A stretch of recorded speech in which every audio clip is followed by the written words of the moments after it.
Welcome to the next installment of Battle Babes Grey Death Legion Trilogy Book Talk. Yep. We're talking about chapters 9 through 16, trying to figure out who's who and what's what, and watch things explode. And watch things explode. Yes, lots of that does happen in the first in these chapters. So I hope you guys enjoy and let us know what you guys think in the comments below. And again, we are by no means experts in any of the topics we talk about. Yeah. So we are going to have things, we're going to have wrong information. Yeah. Let us know. Educate us. That's okay. Please just do it in a nice and respectful manner. Let's delve into these chapters.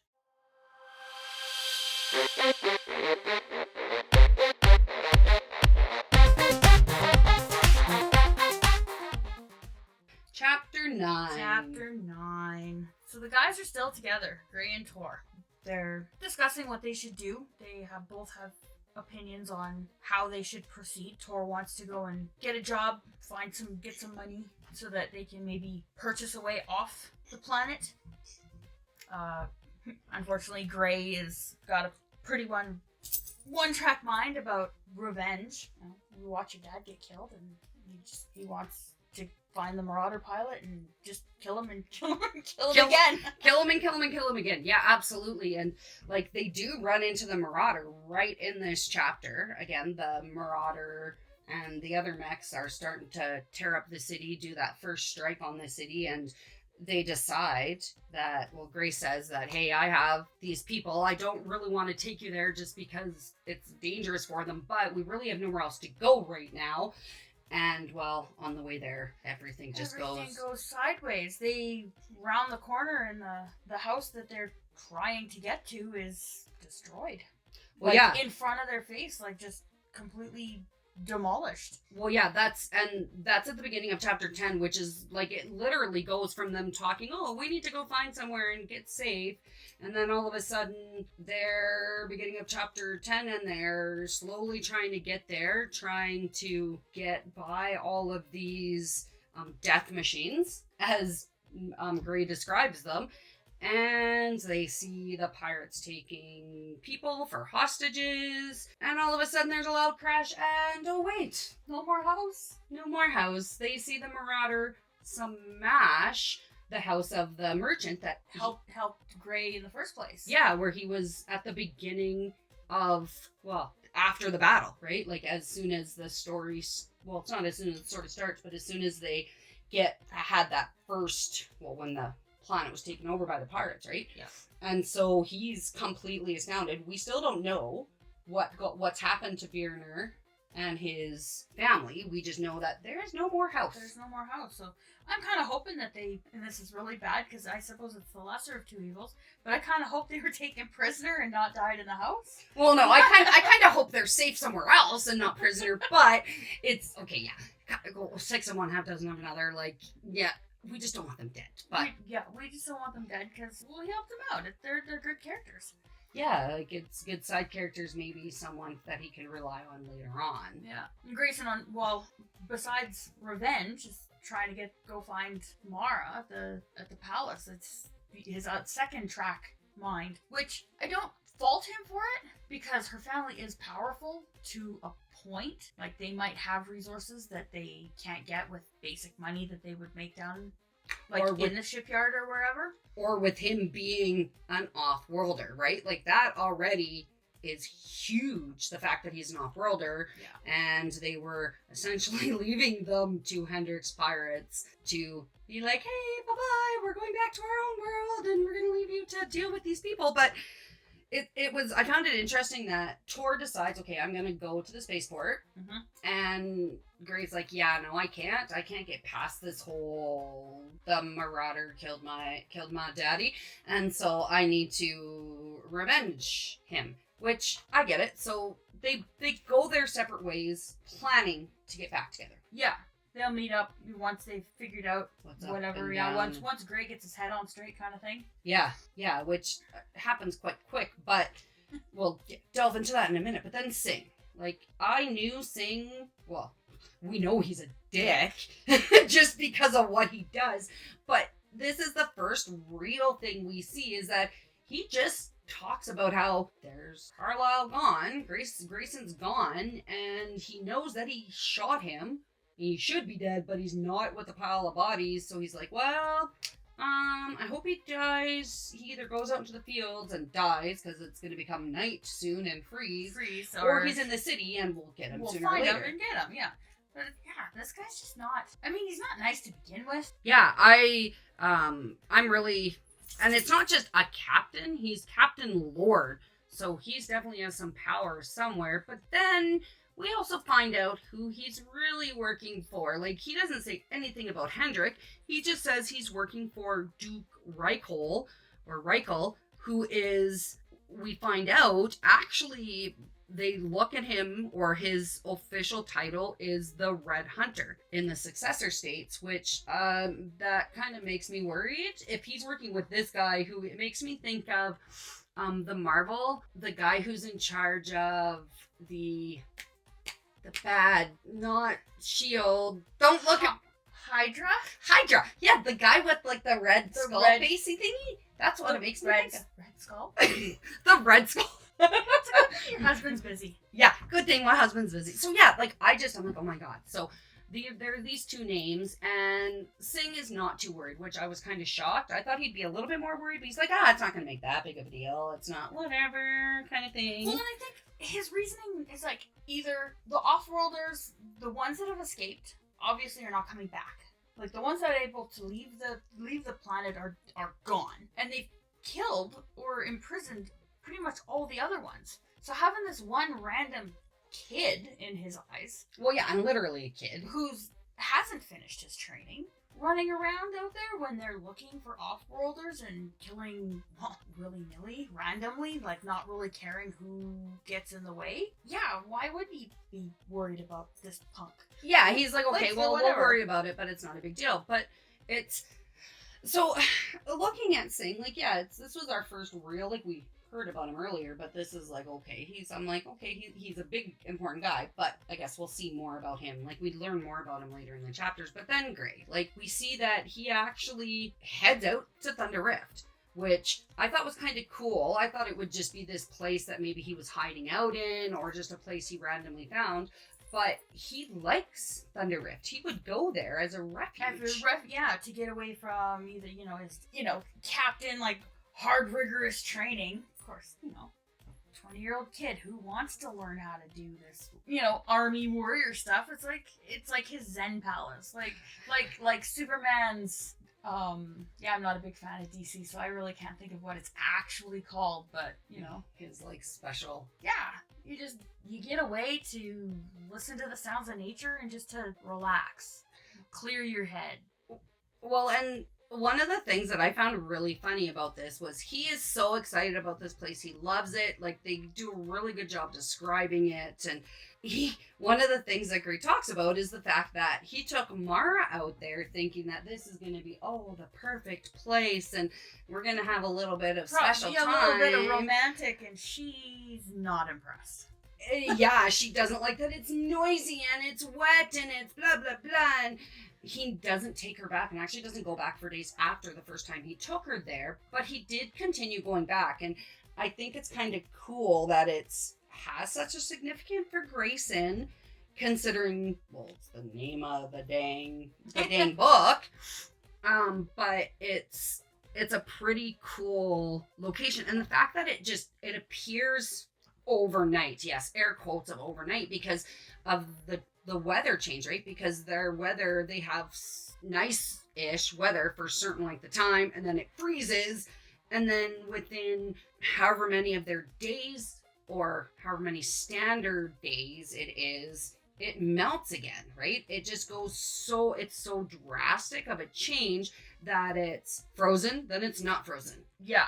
And there's just rushing water. And another thing they talk about is the fact that there's boulders, 1,000-pound, or I don't even know how many tons of boulders just like fall down. I'm like, oh yeah, that feels like it's a safe place to be. Great, yes, that's where I want to be. But he's been out there probably enough times that he's figured out where some of the safer zones are to, you know, be able to hang out. And like, I think he even mentions he swims. Like, there's pools up there too, although it's probably freaking cold. Well, yeah, the glacier water, and it, like, he borrows a Sargad militia hovercraft skimmer thing to get out to Thunder Rift, and as they're traveling, it gives us a little bit of a clear idea of the planet, and the fact that we learn that they can't eat the vegetation that's grown on planet. They actually have domes that all of their vegetation is brought into, and they grow there so that they can... Yeah, so they, like, import the stuff they can grow and eat, and then, yeah, the domes are the safe food. But it's like, what do the natives eat? I'm pretty sure they would have an immunity to whatever the reason why the off-worlders can't eat planets. But they were still originally humans that came to the planet, and so and again, we don't know how long they've been out there, and there still could just be chemicals and stuff in the ground, like in the plants or whatever, that there's no way you can have it. I think they say they use them as spices, those certain plants, but that's it, because if you have too much of it, it's like different types of seasonings or different types of things that we use in different cooking and other things that could, if you have too much of a dose here on Earth, could hurt you. Or, you know, certain parts of the plant are poisonous versus, you know, you can eat the flower but not the stem, sort of thing, right? So it's probably something similar. It's like they can take the, you know, petals, grind it up and use it as, you know, a spice, but the stem or the leaves are an absolute no-go. Yeah, so it's like it kind of just opens it up to like help us understand what the planet's like, and the fact that, because we've heard that the city's like starting to deteriorate and everything, and so this kind of explains. And one of the listeners also commented on one of the last videos that it's they're so far away and they've been on the outskirts of society and the main track for so many hundreds of years that everything's just kind of starting to deteriorate, and so this is one of these things they've had to be able to start growing their own. Yeah, to survive, because it's either that or move closer to some of the other hubs. Yeah, and I don't know how that would work, but it's... Well, and also, what's close in all relative? We're not entirely sure how much distance is between Sargad and the next closest city. Well, yeah, we don't really talk about well, we know Thunder Rift is a couple hundred kilometers or whatever away, and so it's not like they're pretty close. So I like the descriptions. Just the fact, like, they talk about how the one thing that Grayson says is you can hear the water from 10 kilometers away. That's how noisy it is. And he said he used to take ear covers, but now he just uses this waxy yellow substance and uses that to plug his ears. Whatever works, I suppose. And if it makes it so it's relaxing, yeah, why not? But he uses this as a place to kind of start scoping out the palace, and not the palace, the castle. The castle. Because the palace isn't the castle, and the castle isn't the palace. So the castle, which is their base. Really confusing, yeah. So all the mechs and everything that the militia have taken over is the castle. But where the royal family is the palace. Yes. It's okay. So the castle. So watching the castle and watching the airfield, this is where he really starts thinking about Tor's story, and he's trying to figure it out. And the whole fact that where they found Tor, it's kind of like if you were flying to Calgary from somewhere, there's all of these different locations you could get to, come through to get here. But really, there's one ultimate location if you're flying into Calgary, right? It's the international airport. Right. But there, you can go anywhere. And it's the likelihood of it being an accident to have found Tor and his ship. I don't think Tor's lying. I actually think he was ambushed.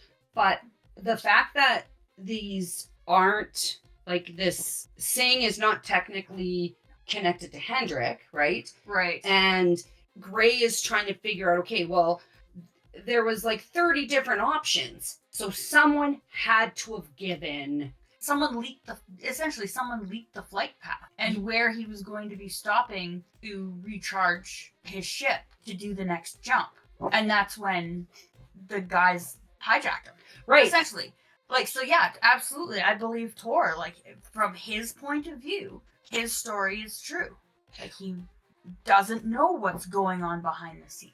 Well, yeah, and it's my big question is after reading that part is who is behind this? Because Gray says it's not essentially a mutiny against Oberon, which is Hendrik, right? Yeah. So the chapter ends with Gray remembering Sing's face and saying to himself, I've seen this face before. I don't know where I've seen it, if it's through like the training as he's grown up, because if you're a mech warrior, you get to know other mech warriors through different things and through their computer systems. And so his goal is to get to some kind of a computer system in the castle, which I still don't know how he planned to do that, but he clearly remembers his face and it being dark, lean, the mustache and beard, but that the eyes were so bright, they were the eyes of a fanatic. So that also makes me think, okay, this is definitely not connected to Hendrik, but it leaves it off with Gray being like, okay, I need to go back because I'm not going to get anything done here. I'm either going to freeze to death or something. So I have to go back and figure out what's going on. Yeah, so I think at that point he kind of realizes that Tor's line of thought of getting a job and getting some sort of money is actually a good idea. Well, yeah, because it's still going to help him reach the goal of revenge. Well, and that's what he does, right? Like essentially, which like in chapter 11 leads into chapter 11. It's him ditching the little feeder thing at the edge of the city, and he decides to take the tools that are on it. He's a tool-taking tools. But he looks at them, they're not marked. So it doesn't say property of on them. Yeah. So he figures he could fence them or pawn them or just outright sell them to somebody. Which, that's not a bad thought process. Well, it's not. Because at this point in time, what he wants is food for his belly and a good night's sleep.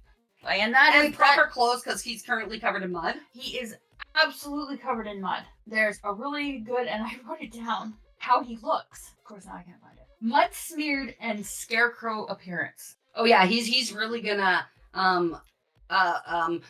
not stand out. Yeah, and on top of that, he doesn't look like one of the natives.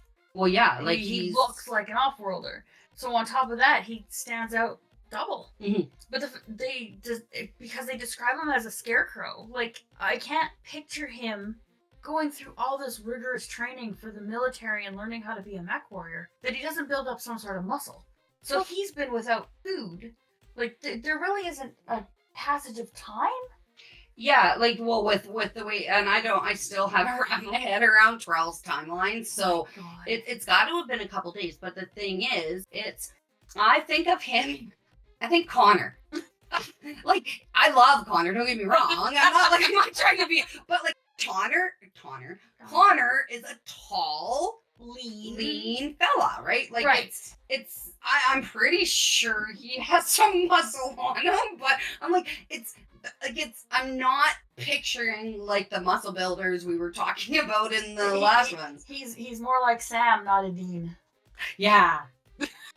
Yeah, he's definitely more tall and lean, and yeah, but Dean is still kind of lean. Okay, I digress. Sorry. But so anyways, he comes back to town with these weapons, or not weapons, these tools, and well, it doesn't exactly go the way he plans. Well, no, for one, he doesn't know the layout of the city. He knows a general direction of where he should be going. Probably how to get to Mars and back. But because and even then, to get to Mars and back is from the castle. Yeah. Now he's on the outskirts of town that he's never been to before. And I bet there's probably going to be streets and stuff that are not passable because the mechs have come in and been like, hey, blah, blah. It's like, so gets lost and gets himself turned around a couple times, and then finds himself at the palace. Facing. Well, even before that, he's at the palace looking at it going, well, I'm here. Why don't I go see if I can find Mara? And then he's looking at the fence that circles the palace going, yeah, I'm not going to make this. I have no idea how I'm going to climb that. I can run max, but I can't climb. Yeah, well, I'm picturing it's probably like 10 feet tall because it's meant as a security fence. Well, yeah. People out. And I'm picturing it's got something similar to barbed wire on the top, again, to keep people out. And there were soldiers, right? I don't know how, like, they were still soldiers when this all happens, but they were probably worried about the actual palace inhabitant and trying to defend it. Well, so that, yeah, he's definitely not going to try and jump the wall when... No. So level-headed reasoning, he figures out that, yeah... He can wait. He can try and get into the palace to see Mara at another time. He needs to go sell these tools and figure stuff out. And at that point in time, the mech, he gets face to face with, it was a wasp. It was a wasp. Wasp comes around the corner, and then the other end of the street, the city watch, palace guards, whoever the militia from the town, city, come around in one of their little GEVs. Yeah. And that's... But a little lopsided. It is, but I find it hilarious because he's not so excited, but he's like, okay, I have these tools, I'm gonna go sell them.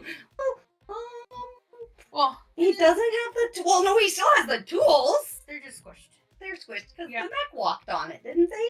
They do. Like, he ends up being thrown to the ground, jumping out of the way of the foot, probably, of the mech as it walks past him. And he knows from training that if he just stays still lying on the ground, a prone heat source, the pilot won't think anything of it. It's the moving heat sources outside the cockpit that they're going to be concerned about and probably shoot at. Yeah. So he's just going to lay down and just hope he doesn't get stepped on. While this confrontation happens. Well, it shoots at the palace, blows up the fence. Yeah. And then these other guys come around the corner and start shooting at it, and it jumps in the air, turns around and blasts at, well, great big mech versus little tiny tank, and it explodes and covers him in shrapnel and heat and who knows what else. And well, he's just this little human. But that's where the battle really starts for us, right? Chapter 12 is where the Wasp does this. I'm knocking everything today. Holy moly.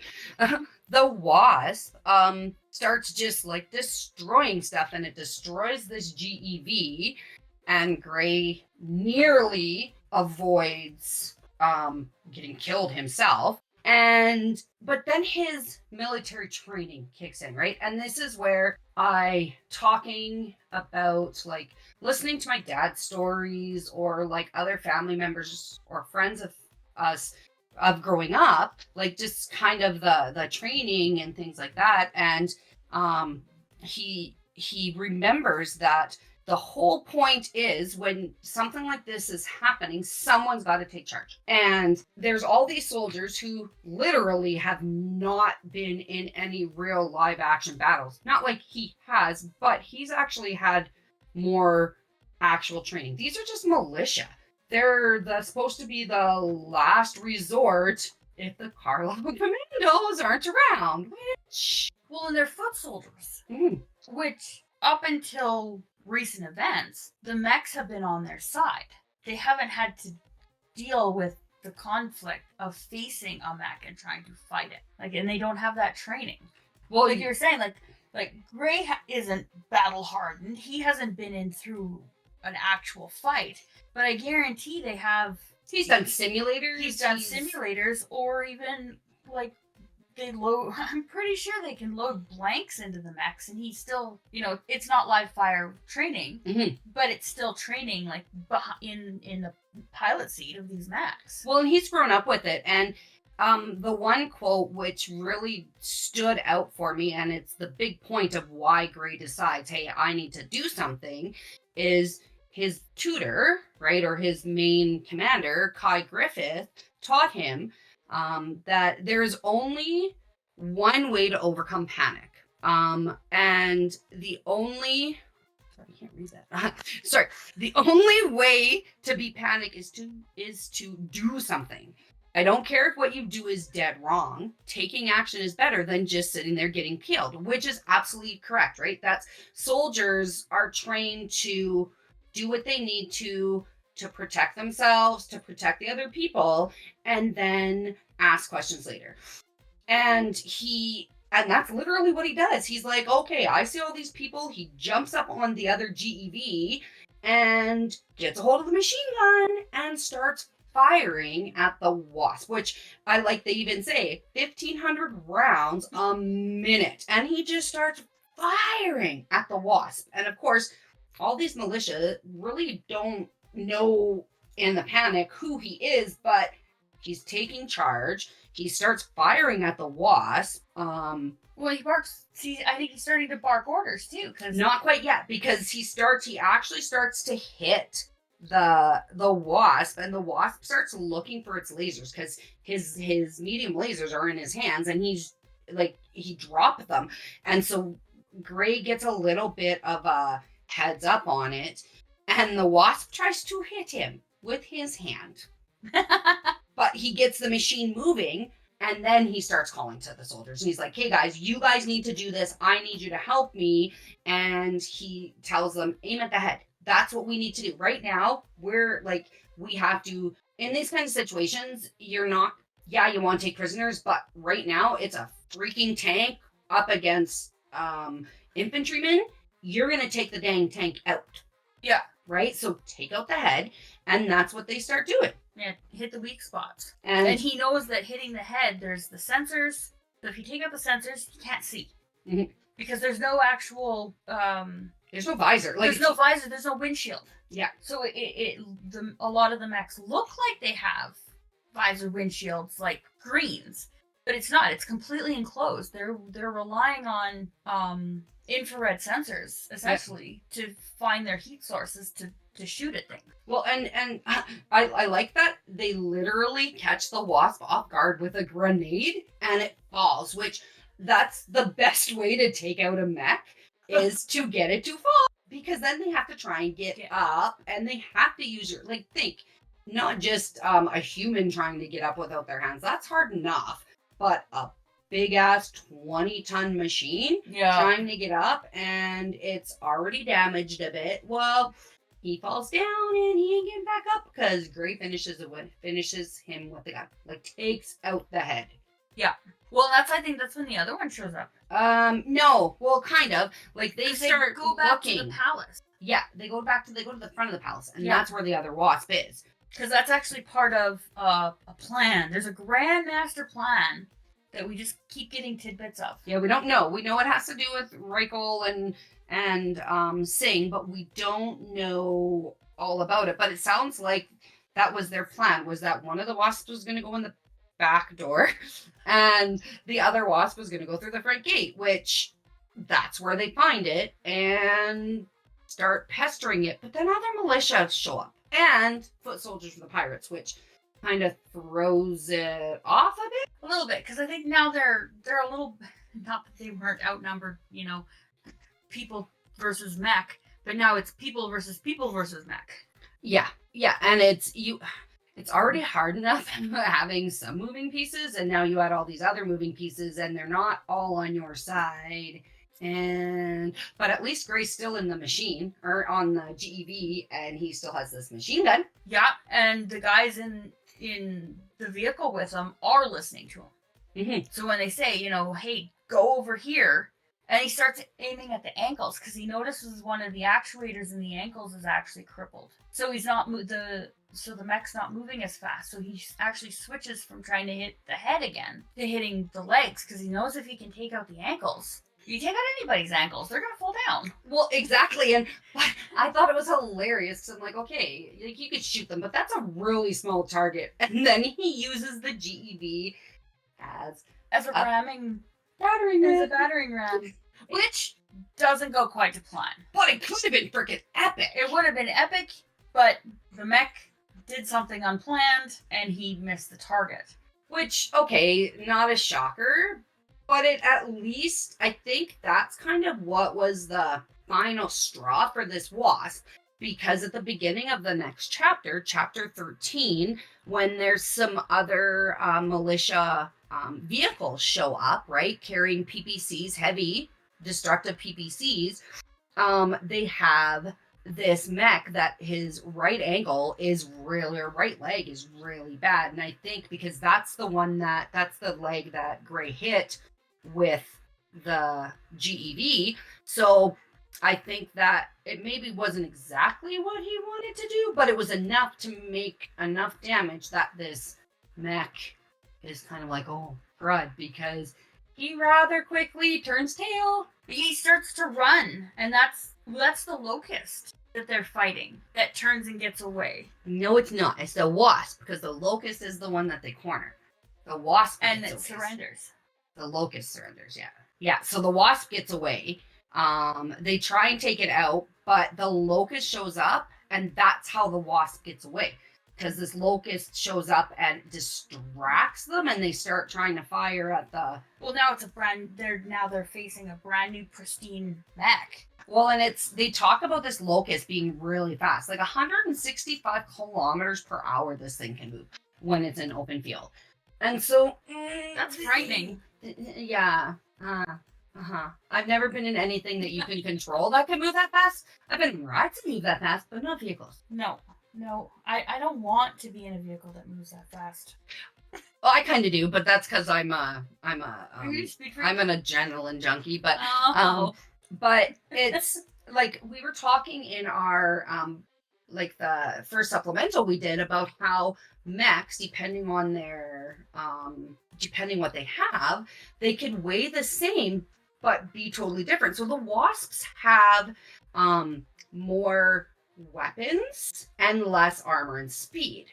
And the locust, they literally say in the book that the locust decides to exchange its weapons so it can move faster and have better armor. Which is great because it's I think it's one of the ones that's labeled as a sniper, actually. It can go in, take some pot shots at you, try and, damage your outer armor for the slower mechs to come in.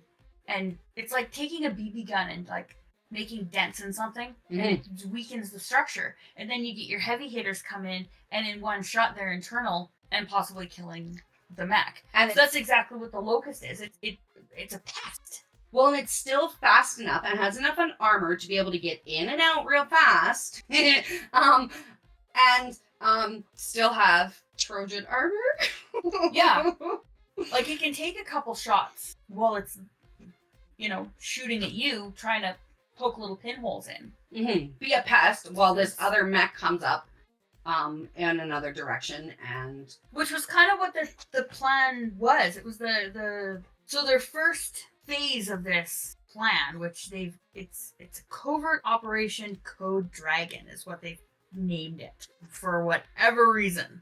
Okay. Yeah. So the first skirmish, the first attack on the city, taking prisoners and basically putting the fear of mech into all of these people, was phase 1. Phase 2 was these smaller mechs were going to the palace to be a distraction. Well, and to break the holes into the walls, right? Like take down the front gate, put a hole in the back. I don't know if that was actually planned, but ways to be able to get in. Because actually some of the prisoners that they took in the first wave broke under interrogation and told them exactly where to find the royal family in their fortified bunkers in the palace. So they're going after the royal family. Well, yeah, that you need to get the government or the royal, like whoever's in charge, right? The royal family and all the advisors who, absolutely go underground, go hiding. So these mechs are to punch holes, get into the grounds, and send all the foot soldiers scattering so that they can go in and find all the important people. Well, and this locust, I kind of expected when it first showed up, I was like, okay, I'm not sure what's going to happen, but this guy, he doesn't have the massive weapons, because they talk about it has a machine gun, and it starts shooting at Gray's, the vehicle that Gray has, which has PPCs on it, which, so the PPCs were I was like, okay, well, I have to be able to explain what these things are, because this is literally what makes and breaks this whole locust standoff, right? I wrote down the damn name of it because I'm like, what it meant. So it's like, no, it's the Inferno launcher. I thought I wrote it down. No. Hey, right here, right at the top. Okay, so a PPC stands for particle projection cannons. Now the ones that Gray has on the PPC vehicle that he's driving in aren't as heavy as the ones like we use in our mechs when we're fighting that do 10 points of damage and put real big holes in the mechs. Yeah, they're probably scaled. I mean, you wouldn't be able to put one of those heavy-duty ones that we have for mechs on this little tank. But it's still going to be good enough. If you hit even a Locust or a Wasp, even maybe a Marauder, if you're close enough to one of those suckers and you shoot its leg, like it's going to stagger. Right? And if you have a bunch of them, so he's on this machine, and it's not like a gun that if it has bullets in it, it'll just shoot. It has to warm up, and so it gives the Locust a little bit of a chance to kind of be a jerk and shoot back and run and shoot lasers at it, but then they really get it going, and the Locust gets into an alley. Well, there's not anywhere to go from it because it's a cul-de-sac. Yeah. And they get in there, and Gray convinces one of the other soldiers who has just like a rifle or something to be like, okay, I need something better than just this PPC. I need something that's going to really hurt this. And he asks the guys that he's with, like, do you guys have something? And they say, oh yeah, we have a shoulder firing Inferno launcher, which I was like, okay, this thing sounds cool. So if you're not reading it, the description of this thing is it's a meter-long tube. It has 2 rotating cylinders, and when it shoots 2 missiles within seconds of each other. And when it explodes, it doesn't just shoot like a bullet. I think Greek fire. And it shoots this like ooze, like when it actually explodes, it turns into a gel that when it hits anything, it bonds, and it's a white phosphorus compound that when it's heated, it clings onto anything it hits, like Greek fire. Yeah. And there's nothing you can do. So he says, hey, you step out with your itty-bitty rifle and just to distractive. And he steps out with this shoulder cannon. He's like, okay, you, who is ever in that Locust, you can either keep fighting, because he's realizing at this point in time, this Locust is running. It's been shooting its medium lasers, shooting its machine guns, so it's heating up. Yeah. And you can do what you want to do, and I'm going to shoot this sucker at you, which is going to heat you up even more, which you're either going to pass out from heat, or your machine's going to shut down, and we're just going to kill you. So you decide. Yeah, you can either surrender and come out peacefully, or you're going to pass out and we'll forcefully remove you from the cockpit. We'll just kill you because you get way too hot. Or being stuck in a cockpit with an oven. In an oven, yeah. And I kind of actually expected this fight to go a little bit longer, but only because I was like, and I wanted it to go a little bit longer. But Chapter 16 really explains, and it makes a lot of sense. But this is where we get introduced to a female character. Someone was asking what we thought of them. So we'll talk about our female characters in a bit. But she's like, okay, the pilot says, okay, I'll come out. Of course, what they hear is a mechanical voice through a loudspeaker. Yeah. But you can't tell if they're male or female. No. And honest to God, when the hatch popped and the pilot came out, I honestly thought it was going to be a guy. Well, because in my head, hate to say it, mech pilots are men. Well, and I'd like, if anybody wants to throw this out here, what percentage of mech pilots over the time, or even at this era, were female? Really? Like, it's, even in the military, there is still now a drastically higher percentage of males for lots of different reasons. And so I was not expecting a female pilot. So she comes out and she's all wearing, like, in my head, I pictured it. It's basically an outfit you would wear to yoga. I wasn't even picturing that. I was thinking, like boy shorts and a loose tank top. Like, I'm not even... Daisy Dukes in a sleeveless top. Okay, maybe not Daisy Dukes. I don't know how comfortable those would be in. But no, but yeah. Or, like, boxer shorts, even. Well, yeah, something really loose, skimpy, because they say it gets so hot in those, even when you're not running, right? Like, you think, sit in the engine of a car, where all the machinery is. And so, he gives them he says, okay, get out, like, you get a choice, and he says, okay. The pilot gets out, and we're shocked. Well, like, I'm still kind of like, wait. Even the militia guys are shocked. Of course, then they start being men. They start catcalling her, which I kind of saw it coming, but I was like, really? Again, it was written in 1986, so not a shocker. But then again, also, I loved that Gray is like, enough. Like, he shoots a gun into the air to get them to stop and says, we're not going to do anything to you. There's a blanket in my vehicle. Go get it. He takes it and wraps it around her, showing her respect that, okay, yeah, you are absolutely scantily clad, and these men are being absolutely ridiculous. And so yeah, chapter 14, they get this pilot, they get her out. He's like, okay, we're gonna take her, and we need to take her take her to the palace. So you guys all need to take me and take her to the palace so that I can he literally is saying, I want to say this is what happened, because as of right now, the militia, the soldiers, actually think he is in charge. And he's like, no. He doesn't want them to find out that he was actually leaving them to Hendrik. Yeah, it's a fine-edged sword. Like, take me to your leader. Yeah, I was avoiding that one. But that's exactly what it is. Let me go talk to your superiors and try and explain what the hell just happened. And, oh yeah, by the way, here's a prisoner. Yeah. Like, that's kind of the way, like, and he's also thinking that if he can get in the palace, he can find Mara. Which also leads, he can talk to her dad and see if he can work something out to not, be arrested as an off-worlder. Well, yeah. For being a part of the group that was going to willingly hand this planet over to this Hendrik guy. Like, right. There's some bad blood between him and everybody.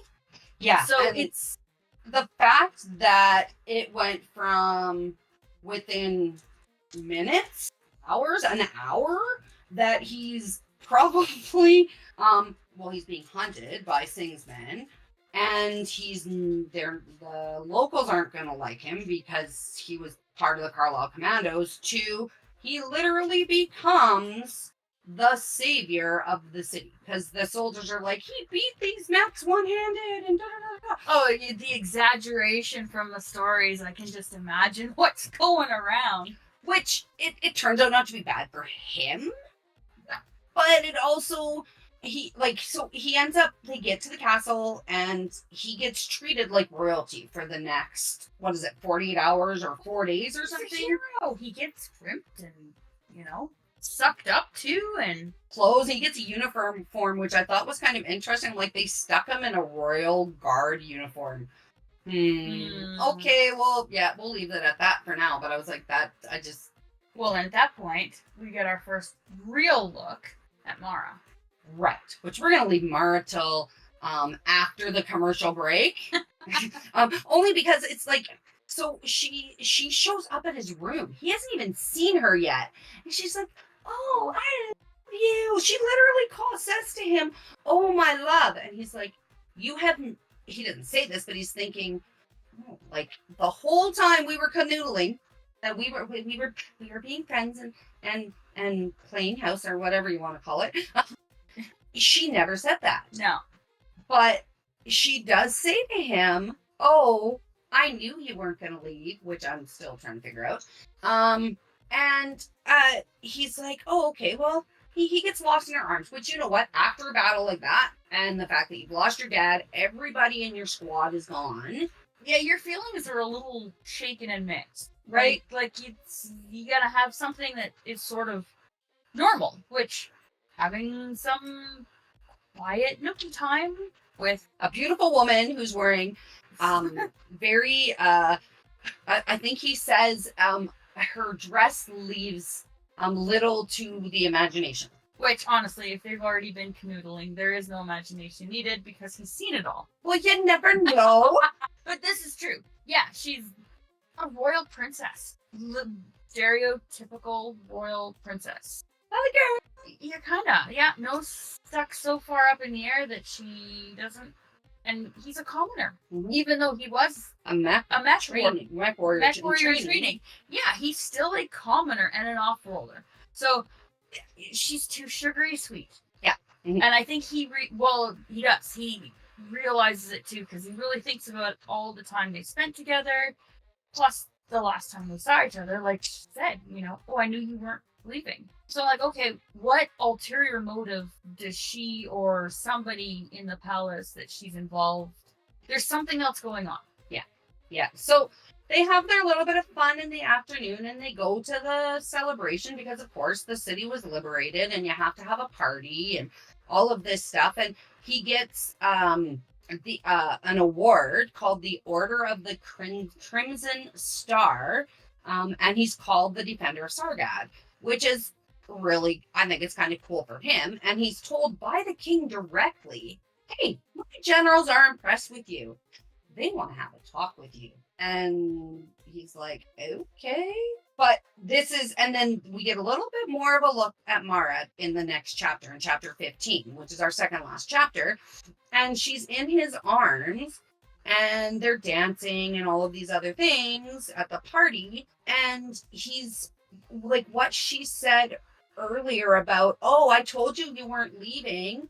After his father was just killed, he's starting to, now that he's not in the heat of things, he's like, oh God, I don't like you. I don't know. I'm not, like, he literally says that he has this emptiness where he used to feel for her. And I'm like, okay, all right, okay, let's, I was kind of, at first I thought, okay, it's kind of cool. They can get back together. And then as I see more about her, I'm like, I'm not particularly fond of her, but we don't really know much about her. And then she's gone. Like, we don't really hear much more about her after this because then he starts talking to the generals and they want him to actually train and organize a mech lance, which he's kind of puzzled because it's like, I have 2 light mechs. I have a wasp and a locust. Like, they can't do much. But he's like, okay, well, at first he's like, I can't do this. Like, what? You can't talk to me. But then it's like, well, I kind of have to, right? I don't really have another choice. But there's all of these dilemmas about the mechs and what they're going to be having to deal with because they have a wasp that the cockpit's all destroyed. They have this locust, which seems to be in pretty good condition. But they have the Hendricks, or the pirates, or Sing's group, have a marauder, a stinger, a shadowhawk if they can get it fixed, and then the wasp, which needs the leg repaired, but really, it's not a destroyed mech. So he's weighing his options. He can turn them down, and he'd still be the Defender of Sargad. But he can't taste in their mouth. Yeah. And he could even go back to being wanted by the militia and Sing. Well, and as of right now, we have no idea if he'd ever be able to get off the planet anytime soon. And so this chapter, which is before we get to introduce to the Locust pilot, really, which I'm quite intrigued with her. But it leaves Gray thinking about, okay, well, yeah, I can do this. And the king is smiling. So you know that, like, he has all these questions, but it's like, well, he still has this vengeance stuck in his head. He's like, I don't know how I'm going to do this, but we can maybe make it work. Yeah. Just kind of rethink about the avenue of how he's going to get his revenge. Because originally, he was just going to run in there gung-ho and just deal with it, which would have got him killed. Yeah. like flat out just would have got him killed. So now he's thinking about it, I think, with a bit more level-headed. Yeah, It's and like- now that he actually has, he's being asked to repair and train other mech warriors, or at least people to work with mech warriors, and they want him to train to be train these anti-mech troops, which I'm really wondering, because I know in chapter 15, I can't remember about in chapter 16, but I know in chapter 15 we can see that the palace guards, the commander for the palace guards and the commander for the militia, are not exactly they don't know, and that is, they talk about it in 16 about how they're not really on the same page, even though their goals are similar. Well, it's like they want to take different. They have different views on how they should get to the end goal.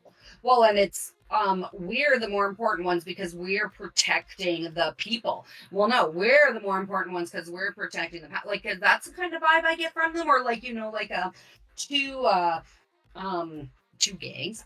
That's the way I just think, two gangs in a community, right? Like it's like yeah. Like, I'm important because I'm protecting the president, but I'm also important because I'm protecting all of the people and the merchants. It's turf wars. It's totally turf wars. It totally is. And but chapter 16 is where we really kind of get to see a little bit more about Gray and what he's gonna have to face to get this all prepped. Yeah, he's got some work cut out for him, because now he has to figure out how to essentially get these two gangs to work together to reach the goal. And they give him an office. They give him some headquarters so that he can, have official meetings and talk to people. But it's funny because it's in the mechanics district, is where he's not actually at the palace, which is kind of good, because I think in his mind, and it's talked about later in the chapter, he still needs to get a hold of Tor. So I think being down in that district, in a warehouse in the district, it's closer for him to find Tor, because Tor knows machines. So it wouldn't be that far-fetched to, if he agrees to it, to help him fix mechs. Yeah. To be the mechanic for one or both of the mechs. And he's probably a lot more knowledgeable in the mechanics of the mechs than Gray is. Because Gray was taught how to pilot them, not how to fix them. Well, that's the thing, is as a mech warrior, there might be some mech warriors out there who would be multifaceted, but it's like a helicopter pilot and a helicopter mechanic. You're two totally, you have the same base understanding of what the machine is and the parts and so on and so forth, but you're not going to have the experience. Yeah, it's like, I know the clicking under my hood is not a good sign, but I don't know anything about how to make it stop. So that's when you get the other guy. Yeah, this part of the book ends with Gray realizing, okay, we have these mechs that both need some kind of repairs. We have I have Tor, which I know has some kind of knowledge, but we also have this other person who definitely has experience in running a mech, because you can't just, it's like learning how to fly a fighter jet. You can't just pick that up overnight. No. Like training foot soldiers, I'm not saying you can become a foot soldier or an infantryman like a snap of your finger, but it's not the same kind of intricacies. And so he decides to talk to was it Barney, or what's the one of the commanders, and says, hey, there's the militia sergeant is Ramage, and the guard is Lieutenant Nolan. Oh, okay. So I got those names totally wrong, but that's okay. But he goes to him and he's like, okay, so I have an idea, but I need to throw it at you guys, because he couldn't, there's no way he could have just walked down into the cells and offered this to this mech pilot. Right. Yeah, he needed to run the idea past somebody. Yeah, and it seems like he's like he has the ears of the people he needs to because they say go ahead, but he looks her up, right? He doesn't go down there unprepared, and this is where hearing some of her backstory really shows what Hendrik and this Singh guy, like what those types of people can do, because they didn't just like say, okay, at 10 you're gonna go to military school and do this. No, they killed her family. She was an orphan, and the neighbors saved her, right? Like the neighbors saved her, and they all got captured and are. And it was basically you learn how to be a mercenary mech pilot or you die. I think was the ultimate. Like they might have sugarcoated it a little bit, as much as Overlord bad guys sugarcoat things. But yeah, I don't know, but I think they were just like, hey, you know what? We have you. We are we have you in our grips, and we can do pretty much whatever we want. So you could either stay in the dungeons, I don't know, go to a brothel, or like there's probably some other very much not nice things. And at least this way, one, she's getting trained. She got the chance to be trained to do something important or possibly important, as well as she would have been getting fed, would have been like taken care of medically and all of these things, because these are really big, expensive machines. Like, don't get me wrong, she's not driving the Marauder, but it's still a Locust, which is not cheap, I can guarantee you. No. And she has to know what she's doing, and if she's not taken care of health-wise, she's not going to be able to run it. No, absolutely. And the downside is they also look at them as expendable. Yeah, exactly. Like, all of these mercenary pilots that Singh has under his command, he knows full well they're expendable. So he's like, if they get captured and killed, whatever. Yeah, as long as I don't lose the mech. Well, oops, he does get really mad because they lose 2 of the mechs. Not the big ones, but still 2. And with some lucky shots, those 2 can take out larger mechs. Well, they could, especially if they're trained. And with Gray and Lori, yeah, like it's this woman, Lori, who, like, I hadn't even gotten to that yet, and Lee asked me, he's like, have you run into blah blah blah yet? And I'm like, what? And then when we ran into her and I told him, I'm like, oh my god. Yeah. So I'm kind of hoping she becomes a pretty intricate part of this whole ordeal.